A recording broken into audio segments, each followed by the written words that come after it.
My missing husband was found in an unbelievable place. I want you to listen to what happened. By the way, it was thanks to my daughter that he was found. It's also a very mysterious story. First of all, let's start with our coloring. It was at work that I met my husband Aaron. We joined the company in the same department at the same time. Aaron and I hit it off right away, and I confessed. At that time, Aaron had just been dumped by his former girlfriend, and he was like, "I don't feel like going out with anyone right now," but I forcibly turned him around. Now that I think about it, I think it was a pretty aggressive way. To be honest, Aaron was quite a type, and if I missed this opportunity, I knew that I couldn't get married. Even though we started dating aggressively, we were pretty compatible and looked like a married couple for years. After 5 years of dating, Aaron proposed to me and we got married. I immediately headed to Aaron's parents' house to talk to them about our marriage. It was his mother who greeted me first. We met for the first time, but she welcomed me warmly. A few years ago, Aaron told me that they were a single mother family, so I didn't feel anything was wrong. My mother-in-law is very easy to talk to, and I thought Aaron's kindness must have been influenced by her. When Aaron reported that he was getting married, she cried with joy. That's really good. Looking at his mother-in-law crying and saying that, Aaron had a somewhat complicated look on his face. Then I had a drink with my mother-in-law while talking about various things. When it comes to dramas, I thought it would be exciting to see pictures of Aaron when he was small, but not one picture from the past came up. Well, I guess so. Thinking so, I went home that day. We were still in our 20s when we got married, and we didn't have a wedding party because we didn't have enough money. I was thinking that if I had the money to get married, I would use it for the sake of the child that would be born someday. But after I got married, I hardly had any children. It wasn't until 5 years after we got married that I found out I was pregnant. It was a time when both Aaron and I had given up, so I was so happy. I thought about the name and went shopping for clothes, and everything was fun. I'm going to work hard. I'll do my best to cook better. We used to say that to each other. Aaron took out a rather expensive life insurance policy in case something happened to him. It's true that if something happened to Aaron, it would be a big problem, and I was thinking that I was going to become a parent like this. Anyway, we were so happy, and I thought this happiness would last forever. However, such a happy life did not last long. A few months later, my daughter was born safely, and one day, while I was busy raising my child, Aaron suddenly disappeared. One day, I'm going to run for a while. That's what he was supposed to say when he went running on his usual jogging course. But on that day, he didn't come back even after 2 or 3 hours, though he usually comes back in one. Can you imagine making $10,000 a month just from YouTube, all from home? That's exactly what I did with Reddit Stories. No face, no voice. Check the link in the description if you're curious. Hour. Where has he gone? Thinking so, I contacted Aaron, but I don't know if his smartphone was turned on or not, but I can't get through to him. Just in case, I contacted my mother-in-law to confirm, but apparently he hasn't gone back to his parents' home. This has never happened before, so I had a bad feeling about it. I was looking after my daughter and waiting for his return, but I couldn't get in touch with his. It was 9 p.m. before I knew it. It's definitely strange. He might have been involved in an accident. I thought so I left my daughter with my mother-in-law and went to the police to ask for a search. Although his mother-in-law was worried about Aaron, she said, "It's too much to take care of your daughter just with you, so you should stay at my house." She said that. I took her up on her kind offer and stayed at Olivia's house. By this time, I was taking it easy. I'll hear from him the next day. but I didn't hear from Aaron the next day. I was so worried that I took my daughter and looked everywhere for her. I asked the hospital and the police, but I couldn't find anyone who looked like Aaron. Where did he go? If he lost his life in an accident or got involved in a crime, I would have felt better knowing the reason. But Aaron suddenly disappeared for no reason, so I couldn't understand. Every day, I was thinking, why? And maybe he hurt himself raising a child. In fact, he went to see his affair partner. I had a lot of imagination. Aaron wasn't the kind of person to do that, but I was cornered to that extent. 1 month passed without Aaron being found.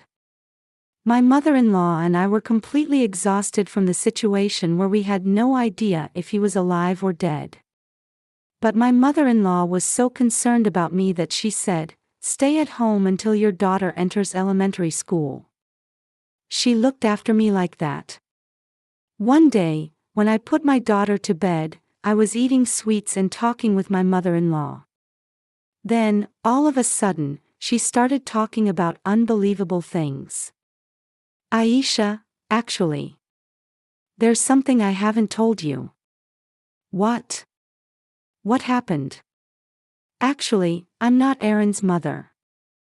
"What?" I was so surprised that I couldn't help shouting, but I decided to hear the details. To be exact, my mother-in-law was Aaron's actual mother's sister. Aaron's mother, Sherry, had always been a troublemaker, and apparently she was arrested because of that. She hadn't thought about Aaron at all, and had almost given up on raising a child. Anyway, Aaron's father hasn't been identified yet. It seems that my mother-in-law happened to see Aaron being abused when he was 8 years old. I knew she hated children, but I never thought she'd raise her hand. So I decided to take Aaron. My mother-in-law adopted Aaron, and the two have been living together ever since. My mother-in-law wasn't married, but she was laughing that she suddenly became the mother of an 8-year-old boy. My mother-in-law was a nurse, so she made him feel lonely when she was busy with work, but I think she raised him with a lot of love. She said that Aaron, who had a gloomy expression at the beginning, gradually became cheerful. Even if you are not related by blood, I think you're Aaron's mother enough. Thank you. I'm glad to hear that. But I have something on my mind. Actually, the day before Aaron disappeared, Sherry visited my mother-in-law. It was the first time in 10 years for my mother-in-law to see Sherry, and until then, she did not know where Sherry had been and could not contact her. Her hair was messy, her clothes were dirty, and she looked like a bum. She was so transformed that my mother-in-law didn't know who it was at first. My sister only gets in touch with me when she needs money. But I knew I had to give up. Aaron is happy to be married. As expected, she begged Sherry for money, but she refused with a firm attitude. "I'm telling you I don't have any money for you. Get out of here right now. So please, just $1,000. I'll double it and give it back to you. Right? Please. We're just two sisters. Let's help each other out in a time like this. Come on, now. I don't think you're family. Just go away. If you say so, I'll have to ask Aaron next time. It's none of your business about Aaron. He's already married and living happily ever after, so leave him alone." Sherry smirked at my mother-in-law, who blurted out about Aaron, and then she went away. "Aaron disappeared soon after that, didn't he?" I thought maybe my sister had something to do with it. "Aisha, just in case, could you go and see the house where my sister lived?" Then I was told where Sherry and Aaron lived, and I went to look for any clues. The house where Sherry and Aaron lived was originally the parents' house of my mother-in-law and Sherry. After her parents passed away, Sherry decided to live. It turned out that the address my mother-in-law gave me had a horror movie ruin and no one had lived there for years. Sherry might be here. I expected it, but it didn't seem like it. Did Aaron grow up here? When I was thinking about that, I started to feel strange. Just being there made me feel like I was about to be haunted, so I was pretty scared, but just in case, I went around the house to make sure nothing happened, and I went back to my mother-in-law. We then tried to find Aaron somehow, soliciting information by making posters and posting on various bulletin boards. Even so, 6 years passed before I knew it, with no information collected. 6 years after Aaron's disappearance, my daughter had entered elementary school. At first, my mother-in-law was like, "Until your daughter enters elementary school." But now she can't let go of the cuteness of her grandchild. I was also relieved that my mother-in-law was helping me. So, I decided, let's live together like this, and we started to live together in earnest. There was no Aaron, but the three of us, my mother-in-law and my daughter, lived happily every day. When my daughter was in kindergarten, there were times when I was in trouble because she would cry, "Why don't I have a dad?" But as she grew older, my daughter seemed to understand somehow. My daughter is a very kind girl like Aaron, so I think she would not ask me about her father in order not to make me sad.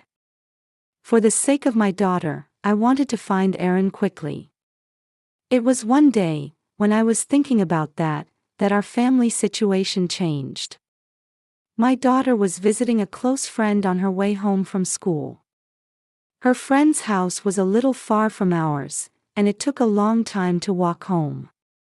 It was raining that day, so I went to pick up my daughter by car. I went home with my daughter, who said goodbye to her friend and got into the car.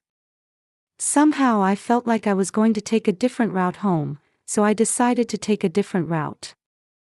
When I was driving for a while, I saw a house that looked familiar. "Is here?" Yes, it was Sherry's house that my mother-in-law told me about before. It was even more ruined than when I came here 6 years ago, and part of the roof had collapsed. If this goes on, it looks like it's going to collapse. What an old house. It's a wreck.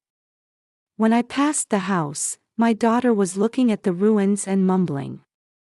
My daughter must have been surprised because she has never seen such ruins. For my daughter, it's where her dad used to live. But I decided not to tell my daughter because I thought it would only confuse her. The next moment, she said something unbelievable. "Hey, Mom. There's my dad." "What? Dad?" I was so surprised that I slammed on the brakes. When I look around, I don't see any sign of Aaron. I couldn't believe what my daughter suddenly said. "What are you saying? Dad?" "Yes, indeed, there is my dad." My daughter said so and pointed to the garden of Sherry's house. "What? What do you mean?" "I'm saying that my dad is here." When I heard those words, I felt a chill running down my spine. Because she's pointing to the ground in the garden, and being there means he's buried. In the garden of Sherry's house, the ground was paved with concrete, unlike when she came 6 years ago. I couldn't help but wonder if Aaron was buried. Why? Normally, I would say, "That's what a kid says," and ignore it. But I knew my daughter was inspired. My daughter was born with that kind of ability, and she surprised my mother-in-law and me by saying surprising things once in a while. When my father died 2 years ago, my daughter was still staring at the corner of the room during the funeral. "What's wrong?"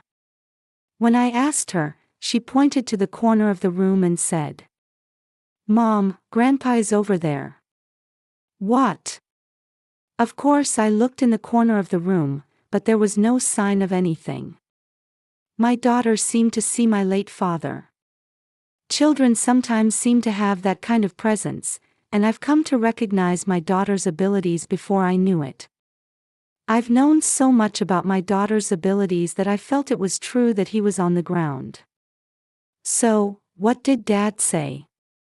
He told me to come and get him as soon as possible because he was lonely. Let's go and get him. Oh, no. Feeling scared, sad, and puzzled, I rushed home and told my mother-in-law what had happened. My mother-in-law knew about my daughter's inspiration, so she immediately believed me. If your daughter's story is true, does that mean Aaron is buried in the garden of that house? No, not really. It seems so. I'll have to check it one time. Actually, my mother-in-law has held the ownership of that ruin for 1 year. Because Sherry was behind on her fixed asset tax, she was on the verge of seizing the property, and apparently my mother-in-law changed her name. Even though it was in ruins like that, she couldn't overlook it because she had memories of spending time at her parents' house.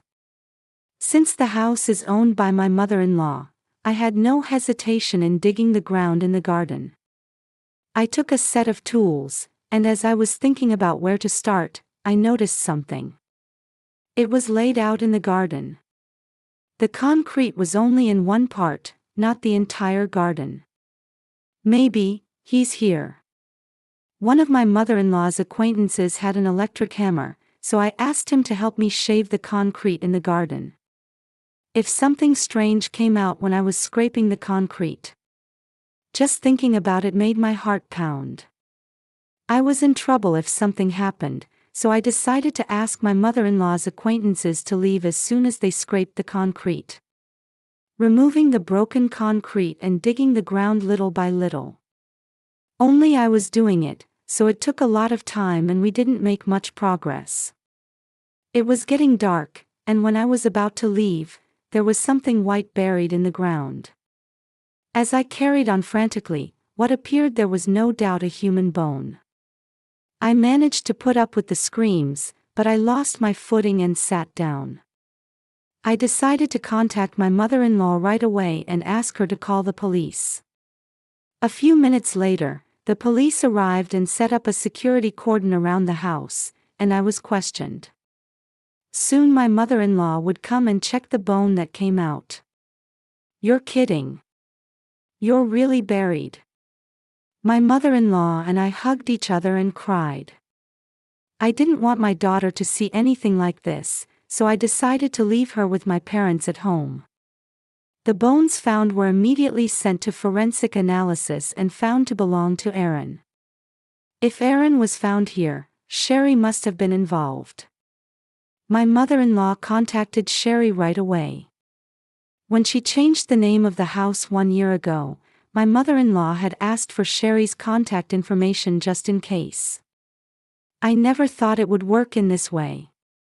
Although we couldn't get in touch with Sherry, the police started their investigation right away. I was in a daze for a while, with the happiness that Aaron had finally been found, and the loneliness that I had felt that he was not alive. Somewhere in my heart, I was hoping that he would be alive and enjoying his life.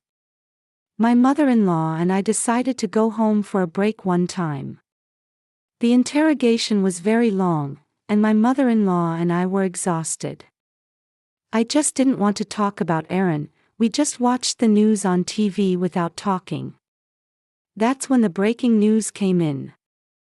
This is an emergency report. There was an accident earlier at a construction site near the ABC station. An iron pole fell down. A passerby seems to be trapped under it, and a rescue operation is currently underway. There seems to be a passerby trapped under it, and rescue operations are being carried out now. An accident caused by a falling iron pole. That's scary. There's a lot of traffic down there. As we were talking about it, my mother-in-law got a call from the police. Yes. Yes. What? Really? My mother-in-law, who answered the phone, was looking at me with a pale face. What happened to you? When I spoke to my mother-in-law, who had hung up the phone, I was told an unbelievable fact. There was an accident on the news earlier, and my sister was involved. Apparently, she was taken to the hospital and found out where she was, and it seemed that my mother-in-law had been contacted. I'm just going to the hospital. Like this, my mother-in-law went to the hospital. I thought I'd go with you, but my mother-in-law refused. I'm sure she couldn't match me to someone who might have killed Aaron. My mother-in-law came home sooner than I expected. Apparently she was in worse condition than she had imagined, and her doctor said she would be disabled below the neck. With 100 kilograms of iron poles falling down from above, I was convinced that it was in such a state. My sister hasn't regained consciousness yet. The doctor said she's over the hump. But I guess we'll just have to wait. Then Sherry regained consciousness 3 days later. The police took action immediately and questioned Sherry about Aaron. Apparently she confessed to the crime more easily than we expected. It seemed that she would be arrested after she recovered her strength. I received a call from the police and headed to the hospital this time. Sherry in the hospital room was looking at the ceiling. When we entered the hospital room, she turned her head this way. "What is it, you? Or who is that?" "This is Aaron's wife, Aisha." "About Aaron, is that true?" "It's no use lying about it." "Why did you do that?" "Aaron was living a happy life." When my mother-in-law shouted, Sherry snapped back and shouted even louder. "That's why I'm so disgusted. I don't want him to be the only one who's happy. The world isn't that easy." With such a selfish excuse, my mother-in-law and I couldn't believe our ears. Generally, when a mother is in trouble with money, the son should help me. But he didn't give me any money, and he told me not to contact him anymore. That's why I got stung. Well, even if I get arrested, I don't have a problem because my boyfriend will hire a good lawyer. Nonsense. I'm the one who shouted here. I really couldn't forgive what Sherry said, and before I knew it, I was screaming in the hospital room. "A scum like you has no reason to be a mother. Aaron's mother is my mother-in-law. For such a reason, you're a murderer. I feel better now that you can't move your body." Then, when Sherry heard those words, she suddenly looked pale. "What? Wait a minute. What do you mean I can't move?" She looked quite upset, her eyes rolling. "What? Didn't you hear anything? You can't move from the neck down." "What? You're kidding." "The doctor told me not to move my limbs because I'm injured. Can't I move them for the rest of my life? Haven't you noticed? Your arms and legs are weak. That's how it is." At my mother-in-law's words, Sherry tries to move her arms and legs. But her hands and feet wouldn't move, and I guess she just realized what's wrong with her. "You're lying. I can't believe I'm bedridden." Sherry went crazy and suddenly started screaming. I guess she couldn't accept reality that much. A nurse came immediately and was giving her medicine to calm her down. We had more things to tell Sherry, but for now, we left the hospital. The police investigation turned up a few things. It is said that the person who stabbed Aaron was Sherry, and a man who seemed to be Sherry's lover helped her to bury him in the garden. Sherry said he was her lover, but the man denied the relationship, saying, "We just know each other." Of course the man didn't hire a lawyer, and Sherry ended up behind a wall for murder. She's been arrested many times, so she won't be back for a while. I mean, she's more likely to end her life there. It seems that my mother-in-law went to see her, but Sherry was filled with hopelessness and she was so old that I thought she was a different person for a moment. I hope she'll be sorry for what she's done.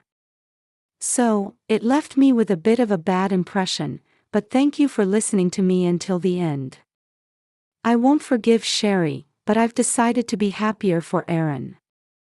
I hope the three of us, my mother-in-law, daughter and I, will be able to enjoy our lives more than ever.